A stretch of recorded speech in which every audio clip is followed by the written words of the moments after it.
welcome to my channel. So today for Purposive Communication, I'm going to discuss to you the communication principles, the process, and the ethics. So I hope you guys are ready to listen because this is actually a good topic. This is the start on how you can be able to develop your communication skills. So, communication has always been an important element in man's everyday activities. It is true, we do it on a daily basis. From home, school, workplace, and to every place that there is a need to communicate. And to communicate, it includes, of course, the ability to read, to write, to speak, to listen, to view or watch, and to present. Okay? So with communication, we also do have a principle. And communication is a process of transmitting messages through verbal or non-verbal from one person to another with an intention, with a purpose, with a goal, with an objective. And these intentions are to inform, to persuade, and to entertain. So as you talk to your friend, as you talk to your relatives, you are trying to interact with them by going through the process of transmitting the messages, whether it's verbal or non-verbal, right? Oriented with the different types of communication. And we start with the types of communication according to mode. And we have the written, the verbal, the non-verbal, and the visuals.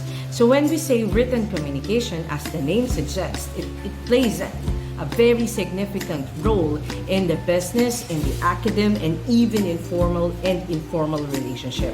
Examples of written communication are the text or the words, and even the encoded and transmitted letters, the memos, the reports, the emails, the online chats, the journals, the diaries that you are writing, the SMS that you are sending to your best friends, to your cousins, and other written documents that we are sending to another person. Everything that you are writing down or composing, it is considered a written communication. Alright? So we go now with the verbal communication. And this is the use of spoken words in order to relay messages through face-to-face audio or video calls, lectures, meetings, and even with radio and television. So perfect example of verbal communication are doing today. Okay, I as your teacher, I am telling you about the lesson of the day, and you as my listeners, we are interacting, Next one is we have the non-verbal, of course. If there's verbal, we have the non-verbal communication. And this time, it is the use of voice, a personal space, and personal in order to convey a message. So non-verbal communication is very subjective and very cultural. Therefore, there is a need to have a careful analysis of the message to avoid miscommunication and even misunderstanding. So next, we have the visuals, everybody. This refers to the use of images that we see. The graphs, the charts, the logos, the maps. Visuals are usually to support some lengthy explanations and presentations. As you can see, or you may have observed, as you go outside, you can see some tarpaulins, you can see some billboards outside, and that is a perfect example of visuals. All right. I hope you are getting or following what I'm discussing to you about the types of communication according to mode. So now we go and jump with the types of communication according to context this time. The personal, the interpersonal, and the extended organizational, and the intercultural. I hope you guys are excited for this. To start with intrapersonal, this means talking to oneself. And this happens when the person needs to boost his or her confidence, praise himself or herself of doing such a good job or a great job, or even to console when he or she did a particular task poorly. So that is intrapersonal. Perfect example of intrapersonal, probably you have done this also. You guys talking in the mirror, talking to yourself in the mirror. That is a perfect example of intrapersonal. You are composing yourself. You are making yourself feel comfortable and relaxed. Now we go with the interpersonal. also known as the face-to-face interaction or communication. This type of communication meant to start or deepen a harmonious relationship with other people. So this is quite common among us as we talk to our friends, as we talk to our brothers or sister, even to our parents. We are already doing the interpersonal communication. You are interacting on a face-to-face mode. All right? Next, we have here the extended communication. And this type of communication is with the use of electronic media this time, like your smartphones or any gadgets that you use in trying to reach out to somebody. So through internet connection, communication of people who are separated by time and distance becomes quick and possible. So if you have your loved ones, a loved one living in abroad, you can get to do the extended communication. And nowadays, it's very common. It's very typical. Now, we go with the organizational. This type of communication happens in the workplace. And this can be formal or informal. So as the name suggests, it could be rather with organization, institution, or any company. This is quite so. Next is formal communication emphasizes the importance of position of the four approaches that are commonly observed in an organization. So these are the following approaches that you may experience once that you are already working in a company or working in an institution or organization. So we have here the downward communication. This is quite common from upper positions to lower positions.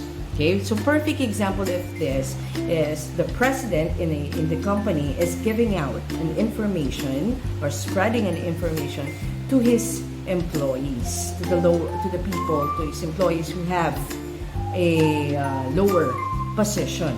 So the information will be coming from the president, from the higher position to the lower position. Now we go with the upward communication.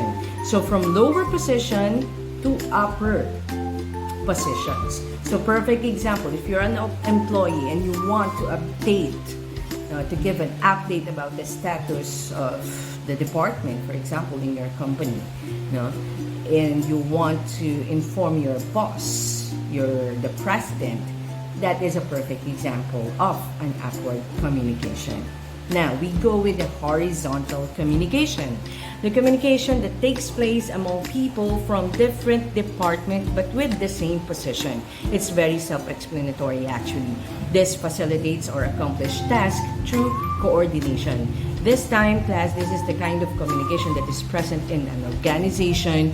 If a person that has the same position is trying to communicate to another person with the same level or position in the company. So they are trying to interact, exchange information.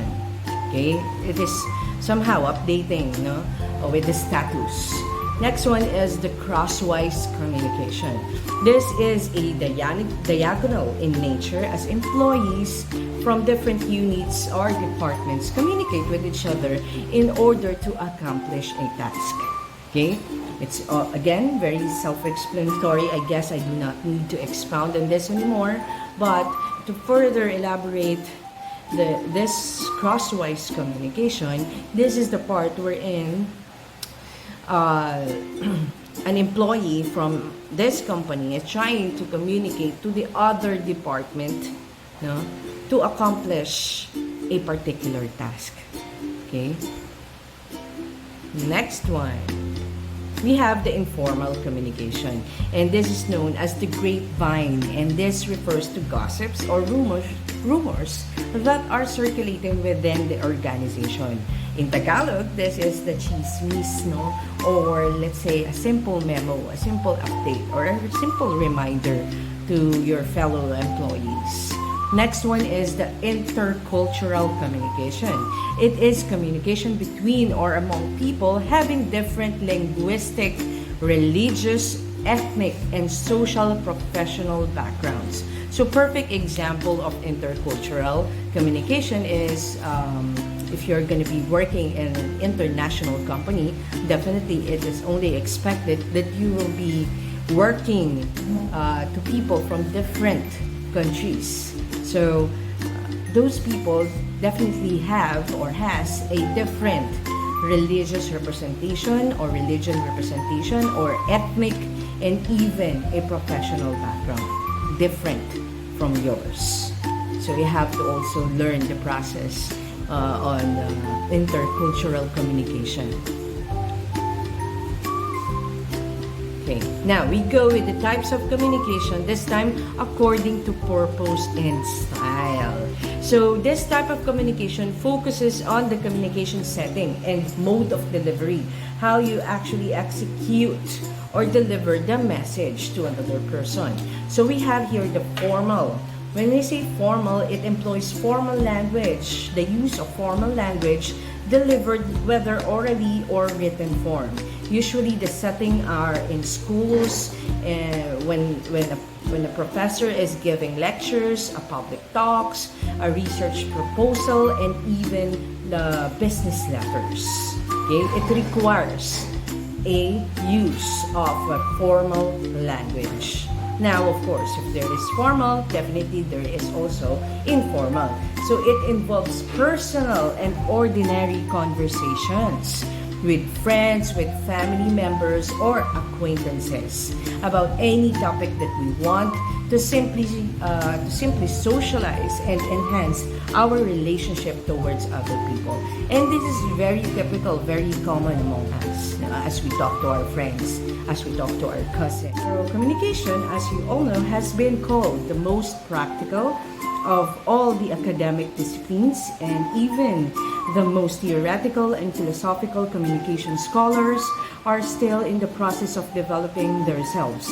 And even though you have likely never taken another communication class, you have a lifetime of experience communicating. Experiential knowledge provides a useful foundation and a starting point for you, from which you can build the knowledge and the practice, and also to develop the skills necessary to become a more competent communicator. Thank you very much for those who have stayed and watched the brief explanation about the communication process, the principles, and ethics.